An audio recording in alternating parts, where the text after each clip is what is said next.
Juan, gracias por haber aceptado la invitación. No, gracias. Bienvenido a este espacio periodístico y bueno, quería consultarte precisamente lo que planteábamos al principio. Nos parece que más allá de los vaivenes que tiene la relación, la mala relación, si hay que calificarla de alguna manera es mala, entre el gobierno y el campo, te propongo en este primer bloque centrar la mirada en qué está pasando con el sector. Básicamente a partir de estos datos de la sequía y de que esto además se registra en un momento muy sensible de los mercados internacionales y la demanda de granos. ¿Qué están esperando en la evolución de la sequía, de esta situación de sequía que se extendió por buena parte del país? Sí, bueno, mira, hoy es un tema, digamos, central en la actualidad de los mercados granarios, tanto a nivel local como a nivel internacional. Yo te diría que el dato de la falta de agua, tanto en Argentina como en el sur de Brasil, es central, digamos, para los productores argentinos, pero también está muy atento el resto del mundo con lo que pasa en Argentina, y un poco la reacción de precios que estuvimos viendo en los últimos días está relacionada con esto. O sea que lamentablemente el elemento de soporte de los precios está siendo la sequía en Argentina. Juan, explícale al público por qué los mercados están pendientes de lo que pasa en Argentina, qué incidencia tienen los mercados, porque si no vamos a caer en esta cosa de que somos importantes, y en realidad somos importantes en este sector, que tenemos una incidencia, bueno, valga la redundancia, importante, ¿no es cierto? Argentina es el productor, el segundo o tercer productor de granos. Digamos, en producción no está tan bien ubicado, pero es uno de los mayores participantes en el comercio internacional de granos por los volúmenes que exporta. En el caso del maíz estamos hablando de que es el segundo exportador mundial después de Estados Unidos, y en el caso de soja estamos ahí en segundo lugar después segundo o tercero después de Estados Unidos y Brasil. Y estamos en una época en que los mercados internacionales no hay mayores noticias en el hemisferio norte. En la actualidad, digamos, están en el invierno. Se sembró el trigo de invierno hace algunos meses y ahora está todo nevado, está todo a la espera de que vuelva la primavera y siga los ciclos productivos, y digamos está pendiente para los próximos meses la siembra de maíz y soja. O sea que todo el mundo está viendo lo que va a pasar con el sur, con el hemisferio sur, Argentina y Brasil, porque son los que tienen que ofrecer granos en esta parte del año. Y digamos, teniendo en cuenta que la sequía está condicionando esta oferta de granos al mundo, está todo el mundo pendiente de ver cómo evoluciona. Las últimas semanas los datos de sequía eran un poco los que daban sustento a los precios, se los impulsaban, y ahora cualquier dato de lluvia que se conozca desde afuera es un dato, digamos, que ya basta para que los precios caigan.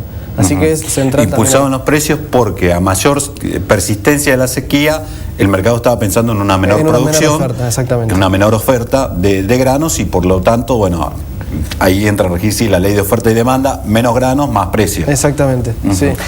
Señor director, podemos ver algunas placas que teníamos preparadas para hablar, precisamente para ver la situación de la sequía. Ahí estamos viendo el balance hídrico. Estos son datos del Servicio Meteorológico Nacional.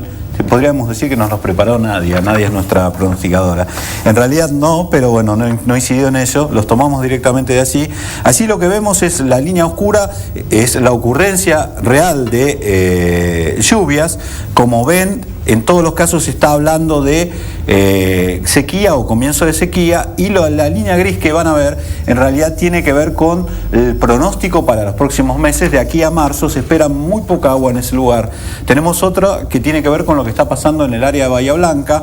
Allí la situación es bastante peor, la situación ya está en sequía absoluta, y el pronóstico es que no va a mejorar, pero en todo caso mejorará un poquito, pero seguirá en sequía extrema. ¿Esto qué quiere decir en términos de producción? ¿Cuánto se resiente la producción con la sequía, teniendo en cuenta no solo la imposibilidad de producir, sino además la incidencia que suelen tener todas las plagas relacionadas a la sequía, ¿no? Sí. Se hablaba de la tucura, de la reaparición de la tucura en Buenos Aires. Sí, bueno.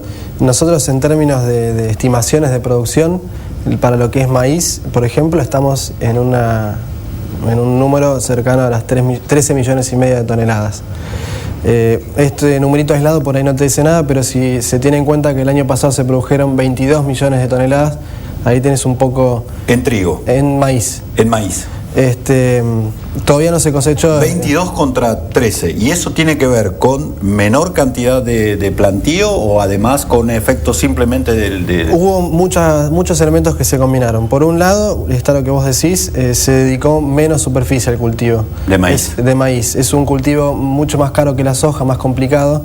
Y en esta situación de incertidumbre y de pelea, digamos, del sector con el gobierno, digamos, se optó por el cultivo más sencillo y que da mejores perspectivas de precio. Y más rentable. Es más rentable. Por un lado eso. Por otro lado, lo que se sembró se le aplicó un menor paquete tecnológico. Esto es menor fertilizante, digamos, menor inversión en general para el cultivo, con lo cual los rendimientos esperados van a ser inferiores ya de entrada, más allá de lo que suceda con el clima. Y después tuvimos el clima que... ¿Eso de la menor inversión tiene que ver con la menor ganancia del último ejercicio?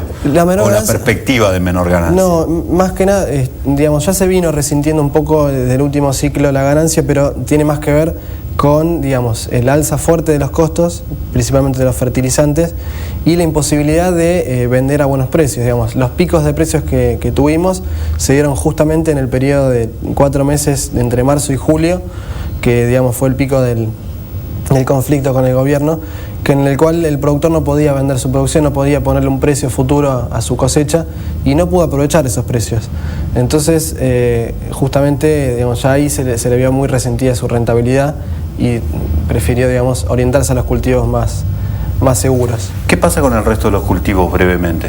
Bueno, la soja, el maíz es el que está, digamos, hoy en día más comprometido con la situación de sequía. La soja también está afectando, todavía tiene un poco más de margen, se siembra un poco más tarde y por el ciclo y por las necesidades de agua del cultivo, digamos, tiene un poco más de margen. Más de resistencia. Más de resistencia, pero igual ya se está viendo, digamos, una caída en la producción, a pesar de que se dedicó más superficie que el año pasado. Eso lo señalamos en el programa para decir, había dos propuestas que, digamos, el gobierno de Cristina Kirchner se puso 2 incentivos. Uno, redistribuir la riqueza.